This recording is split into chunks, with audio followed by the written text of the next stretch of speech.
Kalorke, Darren Espanto ibiniking ang kasal ni Kim Chiu sa Showtime. Paolo Avellino may singsing na. Grabe ang ganap sa Showtime. Hindi napigilan ni Darren Espanto na okrayin ang suot na puting dress ni Kim Chiu. Akala ko ngayon ka na magpapakasal. Birit niya. Dagdag pa ang hirit ni Ryan Bang na baka malapit na ang Kim pa wedding. Kayo ba ready na sa pag-ibig? Usap-usapan ang misteryo ng kasalan Kim Pao at ang pang-ookray ni Darren Espanto tungkol sa big day. Sa mundo ng showbiz walang lihim na hindi nabubunyag, lalo na kung ang mata ng mga madlang people ay nakatuon sa bawat galaw ng kanilang mga idolo. Nitong mga nakaraang araw, muling naging mainit na paksa sa social media at sa mga kanto-kanto ang tambalang Kim Chiu at Paolo Avellino o mas kilala bilang Kim Pao. Ngunit hindi ito tungkol sa bagong teleserye o pelikula, kundi tungkol sa isang bagay na mas personal at mas inaabangan ng lahat. Ang usap-usapang kasalan ang apoy ng espekulasyon ay lalong pinaliyak ng mga kaganapan sa Showtime at ang mga matatalim ngunit nakakatawang hirit ni Darren Espanto ang puting dress na nagpasimula ng lahat. Nagsimula ang lahat sa isang simpleng episode ng Showtime. Kilala si Kim Chiu ang ating Chinita Princess sa kanyang mga on-point na OOTD, Outfit of the Day. Ngunit sa araw na ito ang kanyang suot ay hindi pinalampas ng kanyang BFF at co-host na si Darren Espanto. Nakasuot si Kim ng isang napakagandang puting dress na sa paningin ng marami ay tila hawig sa isang wedding dress o damit ng isang bride na handa nang humarap sa altar. Hindi nakapagpigil si Darren at agad na inokray ang kanyang ate. Sa video maririnig ang pambubuking ni Darren na may halong biro. Akala ko ngayon ka na magpapakasal. Ang linyang ito ay agad na tumatak sa mga manunood. Para sa mga casual viewers, ito ay simpleng asaran lamang sa pagitan ng magkaibigan. Ngunit para sa mga Kim Pao fans na matagal nang nag-aabang ng The One para kay Kim, ito ay tila musika sa kanilang mga pandinig. Sumagot naman si Kim at tinawag na OA o overreacting si Darren Espanto.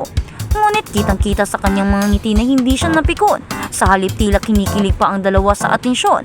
Ang ganitong klaseng banter sa tanghali ay nagbibigay ng kakaibang saya sa mga manonood. At lalo pa itong pinaalala ng pagsang-ayon ng iba pang co-host. May alam ba sila? Hindi lang si Darren Espanto ang napansin ang kakaibang glow ni Kim Chiu. Maging si Ryan Bang na isa sa mga pinakamalapit kay Kim ay nagbitiw ng salita na lalong nagpa-excite sa mga fans. Ayon kay Ryan, baka daw malapit nang maganap ang kasalang Kim Pao. Ang mga ganitong hirit mula sa mga taong nakakasama ni Kim araw-araw ay nagbibigay ng bigat sa mga haka-haka. Sila ang nakakita kay Kim sa backstage. Sila ang nakakaalam kung gaano siya kasaya at kung sila mismo ay nagpapahiwatig ng kasalan. Marahil ay may katotohanan nga sa likod ng mga biro. Sinasabi pa nito ay unang pagdayday. Sinabi pa nito ay unang payday.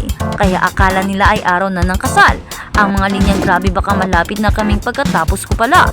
Ikaw naman ay nagpapahiwatig na ang buong pamilya ng Showtime ay supportive at nag-aabang din sa happy ending ng kanilang Chinita Princess. Ang tanong ng bayan, may itinatago nga ba sila na hindi pa pwedeng aminin sa publiko ang mga resibo at pahiwatig sa social media? Kung ang mga kaganapan sa TV ay hindi pa sapat, ang mga netizens na may matatalas na mata ay nakakita ng iba pang mga resibo sa social media na nagtuturo sa iisang direksyon. Ang mga fans ay parang mga investigador na pinagtagpi-tagpi ang mga clue na nadyan si Direk Loren. Una na dyan si Direk Loren Jogi o Direk Sagen. Nirepost niya ang isang throwback photo ni Kim Chiu na nakasuot ng wedding gown. Bakit ngayon, bakit biglaan? Sa mundo ng showbiz marketing at subliminal messages, walang bagay ang coincidence lamang. Ang pag-ungkat sa larawang iyon ay tila paghahanda sa isipan ng publiko. Pangalawa, ang naging movie marathon ni Paolo Avellino. Napansin ng mga fans na ang pinanood ni Paolo ay may mga karakter na nakasuot din ng wedding gown at suit habang nakaupo sa likod ng sasakyan. Ang titulo ng eksena ay may kinalaman sa simple accident, pero ang visual na tumatak sa fans ay ang kasalan. Bakit iyon ang pinapanood niya? Naghahanap ba siya ng inspirasyon o sadyang nagpapahiwatig din ng aktor sa kanyang nararamdaman? Ang misteryosong singsing ni Paolo Avellino. Ngunit ang pinakamatibay na ebidensya na pinag-uusapan ngayon ay ang nakita sa isang promotional video ni Paolo Avellino para sa WTech Philippines at Sinulog Festival. Sa nasabing video na mataan ng mga agilang mata ng fans na may suot-suot na singsing ang aktor sa kanyang right ring or right finger. Sa kultura ng pakikipagrelasyon, ang singsing ay simbolo ng commitment. Bagamat nasa kanan ito ay hindi sa kaliwa, Para sa mga fans na uhaw sa kumpirmasyon, sapat na ito upang magdiwang. Ito ba ay isang promise ring, engagement ring ba, o baka naman fashion statement lang o pag-ibig na nga? Pero sa dami ng coincidence, mahirap isipin na wala itong koneksyon sa mga nangyayari. Ang detalye na ito ay lalong nagpalakas sa mga haka-haka na talagang may nalalapit na kasalan soon, manifesting at luksong dugo. Ang comment section ng mga post tungkol dito ay puno ng positibong enerhiya. Halos lahat ay nagpapahiwatig ng suporta. Makikita ang mga komento na nagsasabing, iba talaga ang happiness ni Kim ngayon, at inspired na inspired. Ang mga fans ay naniniwala na ang kasiyahan ni Kim sa Showtime ay refleksyon ng kanyang masayang love life. May mga nagsasabi na mayroon silang luksong dugo na malapit na talaga ang big day. Ang salitang manifesting ay paulit-ulit na mababasa. Gustong-gusto ng mga tao na magkatuluyan ang dalawa dahil sa kanilang chemistry at dahil na rin sa tingin nila ay deserve ni Kim at Paulo ang isa't isa. May mga nagbibiro pa na maghanda na ng lechon, ang mga nangako kapag natuloy ang kasal.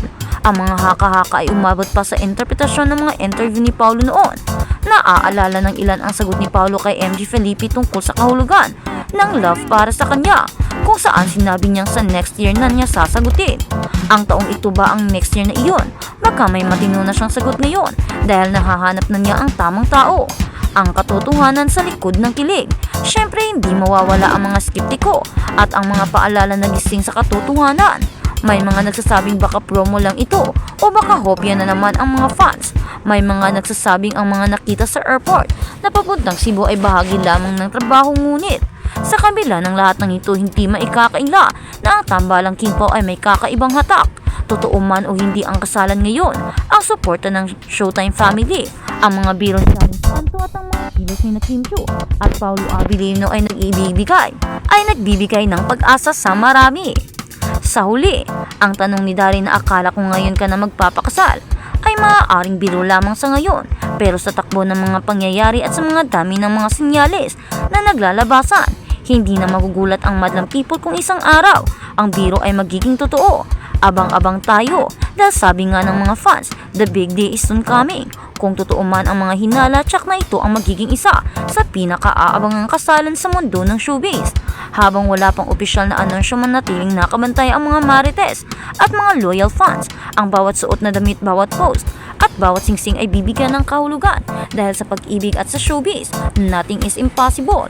Kaya Kim Pao kung saan man ito patungo, nandito lang ang mga fans para sumuporta at kiligin. Kaya naman abangan natin ang magiging susunod na update o kabanata. Kalorki, Darren Espanto ibinuking ang kasal ni Kim Chiu sa Showtime. Paulo Abilino may singsing na. Grabe ang ganap sa Showtime. Hindi napigilan ni Darren Espanto na okrayin ang suot na puting dress ni Kim Chiu.